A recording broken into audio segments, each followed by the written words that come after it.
আরও এক ফুটবল মহাতারকা পা দিবেন বাংলাদেশের মাটিতে। খুব শীঘ্রই দেখা যাবে সে তারকাকে।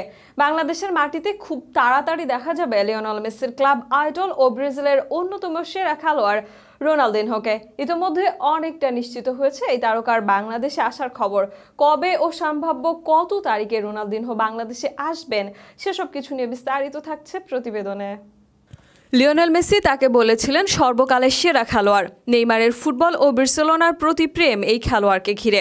অনেকে তাকে বলেন লিওনেল মেসি ও ক্রিস্টিয়ানো রোনালদোর চেয়েও সেরা প্রতিভাবান। সাবেক বার্সা বস ফ্রাঙ্ক রিকার্ডোর মতে তিনি একাই যে কোনো ম্যাচের ফল পরিবর্তন করে দিতে পারেন। মেসি আসার আগে ভাবা হতো তিনি বার্সেলোনার সর্বকালের সেরা তারকা। বার্সেলোনার ঘরে চ্যাম্পিয়ন্স লিগ ফেরাতে বড় অবদান তার।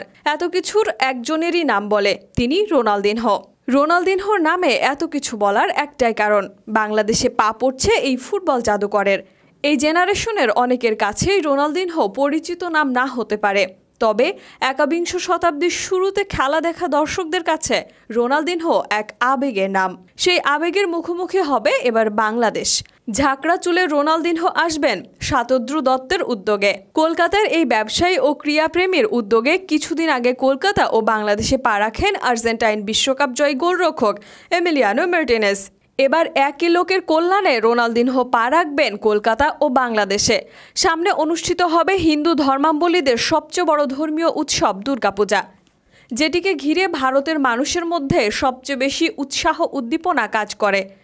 মুসলিম প্রাধান্য দেশ হলেও বাংলাদেশের একটা অংশের মানুষ এই উৎসবে সামিল হন, আর সেই উৎসবকে কেন্দ্র করেই রোনালদিনহো আসবেন বলে জানিয়েছেন আয়োজকরা।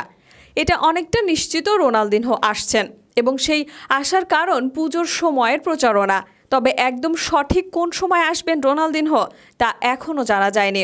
তবে এখন জানা না গেলেও খুব শীঘ্রই এটি প্রকাশ হবে সকলের কাছে। এর আগে বাংলাদেশ সফর করেছিলেন দুই বিশ্বকাপ জয়ী তারকা। 2006 সালে এসেছিলেন ফ্রান্সের জিনেদিন জিদান। 2023 সালে দেখা মিলেছিল সদ্য বিশ্বকাপ জয়ী আর্জেন্টাইন এমিলিয়ানো মার্টিনেজের। রোনালদিনহো আসলে সে সংখ্যাটা দাঁড়াবে 3-এ, যেটি বাংলাদেশের জন্য বড় অর্জনই হবে। তবে রোনালদিনহোকে সবার সামনে আনা হবে কিনা তা এখনও জানা যায়নি। এর আগে এই বছর ঢাকা ভ্রমণ করেছিলেন এমিলিয়ানো মার্টিনেজ। তাকে দেখার অনেক প্রত্যাশা ছিল দর্শকদের, তবে ক্লোজ ডোর প্রোগ্রামে এমিলিয়ানোর সাথে জনসাধারণের প্রবেশ ছিল নিষিদ্ধ। এমনকি দেখা করতে পারেননি বাংলাদেশ দলের গোলরক্ষক ও জাতীয় দলের অধিনায়ক। এবার সেরকম অনাকাঙ্ক্ষিত পরিস্থিতি না হোক, সেটাই চাই সবাই।